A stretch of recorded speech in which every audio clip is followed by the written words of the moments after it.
بسم اللہ الرحمن الرحیم۔ السلام علیکم ڈیئر اسٹوڈنٹس، امید ہے آپ لوگ ٹھیک ہوں گے اور ایک نئی ویڈیو کے ساتھ حاضر خدمت ہوں، اور مجھے امید ہے آپ لوگ ٹھیک ہوں گے اور آپ لوگوں کی زندگی خوشیوں کے ساتھ گزر رہی ہوگی۔ تو آج بڑھتے ہیں ایک اور بند کی تشریح کی طرف۔ اگلا بند کیا ہے؟ تو اگلا بند ہے بے روزگاری نے یہ دکھائی ہے مفلسی، کوٹے کی چھت نہیں ہے یہ چھائی ہے مفلسی، دیوار و در کے بیچ سمائی ہے مفلسی، ہر گھر میں اس طرح سے بھر آئی ہے مفلسی، پانی کا ٹوٹ جاوے ہے جوں ایک بار بند۔ ٹھیک ہے، تو بڑھتے ہیں اس بند کی تشریح کی طرف۔ بے روزگاری، یہ اسی طرح یعنی جب نظم اور غزل میں فرق یہ ہے کہ نظم میں جو اشعار ہوتے ہیں وہ ایک شعر دوسرے کے ساتھ ریلیٹڈ ہوتا ہے، انٹر کنیکٹڈ ہوتا ہے، اور پہلے شعر کے ساتھ دوسرا، یا اسی طرح ایک بند کے ساتھ دوسرا، دوسرے بند کے ساتھ تیسرے، چوتھے بند، اسی طرح یہ کیا ہے، یہ ایک دوسرے کے ساتھ ایک ہی خیال اس میں بیان کیا جا رہا ہوتا ہے۔ تو اسی وجہ سے اسی بند میں بھی یہی ایک خیال بیان کیا جا رہا ہے۔ بے روزگاری کیسے کہتے ہیں؟ جو روزگار نہ ہو، یہ دکھائی ہے مفلسی کے معنی ہے غربت، کوٹھے کی چھت نہیں ہے یعنی چھت جس کو بنانا چاہیے، چھت یعنی کوٹھے کی چھت نہیں ہے یہ چھائی ہے مفلسی، دیوار و در کے اندر آئی ہے مفلسی، دیوار در کے معنی دروازہ، بیچ کے معنی ہے درمیان، سما جانا کسے کہتے ہیں؟ یعنی چھا جانا، بھر جانا، مفلسی یعنی اس کے اندر، یعنی دیوار و در کے اندر کیا ہے؟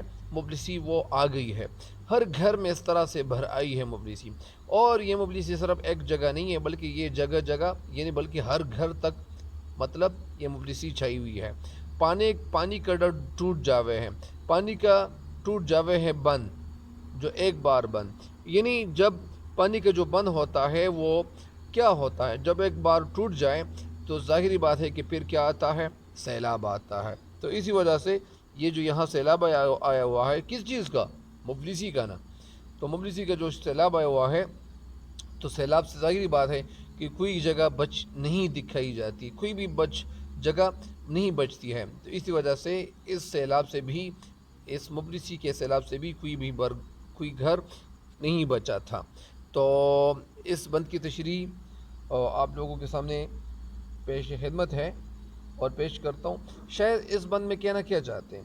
شاعر اس بند میں کہنا یہ چاہتے ہیں، اور کہنا یہ چاہتے ہیں کہ آگرے میں جو چاروں طرف جو غربت اور مفلسی کا جو ایک نظارہ لوگ کر رہے تھے، ادھر ادھر چھائی ہوئی تھی مفلسی، جو غربت اور مفلسی کا جو نظارہ چھایا ہوا تھا، اس کی بڑی وجہ کاروبار کی بندش اور لوگوں کی بے روزگاری تھی۔ یعنی ظاہری بات ہے کہ جب روزگار وہ رک جائیں تو پھر لوگوں کے پاس پیسے کہاں سے آئیں گے؟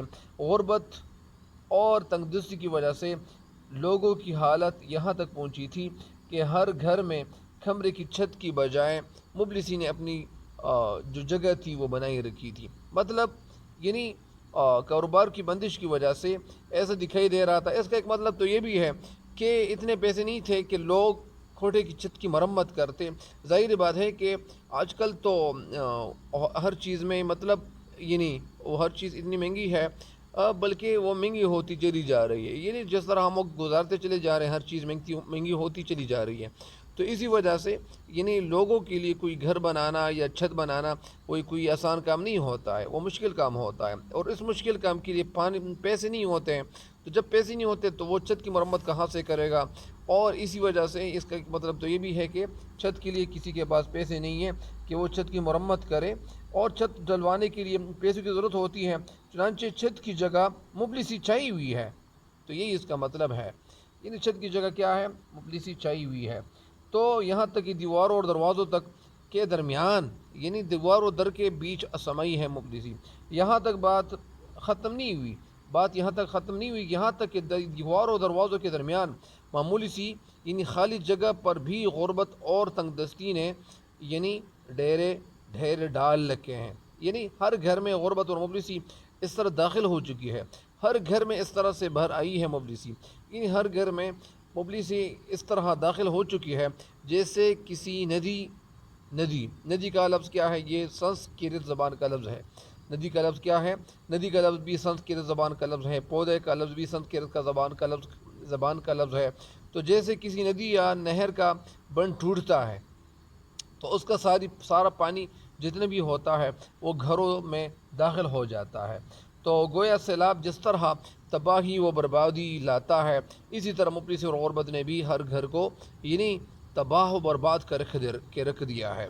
تو اس بند کی تشریح بھی مکمل ہو گئی ہے۔ مطلب اس کا یہی اس کا ایک نچوڑ ہے کہ جب ہر طرف کاروبار بند ہو جائے، کسی کے پاس پیسہ نہ رہے، تو لوگ کہتے ہیں کہ پیسے کے پاس پیسہ آ جاتا ہے، جب پیسہ نہ ہو تو پھر لوگوں کی زندگی کیا رہے گی؟ تو اسی وجہ سے ہر گھر جو ہے وہ ان کے گھر میں کھانے کی چیزیں نہیں ہیں، اسی طرح بچوں کے لیے دوائی وغیرہ کا بندوبست نہیں ہے، ہر جگہ پہ مفلسی چائی ہوئی ہے، اور ایسی چائی ہوئی ہے کہ در و دیوار کے درمیان بھی مفلسی وہ موجود ہے، اور جہاں بھی جائیں ہر گھر میں یہی کیا ہے، یعنی یہی ایک صدا نکلتی ہے، یہی ایک آواز لوگوں کی سماعتوں تک پہنچتی ہے کہ یہاں پہ کوئی چیز ہے ہی نہیں جو کھائی جائیں۔ تو مجھے امید ہے کہ آپ اس بند کی تشریح سے فائدہ ضرور اٹھائیں گے، اور اس بند کی تشریح بھی آپ کے سمجھ میں انشاءاللہ آ جائے گی۔ اللہ تعالیٰ سے دعا ہے کہ آپ لوگ اس دنیا اور آخرت دونوں جہانوں میں سرخرو ہو، کامیاب ہو اور فتحیاب ہو اور ظفریاب ہو۔ تو تب تک کے لیے اجازت چاہتے ہیں۔ اللہ نگہبان۔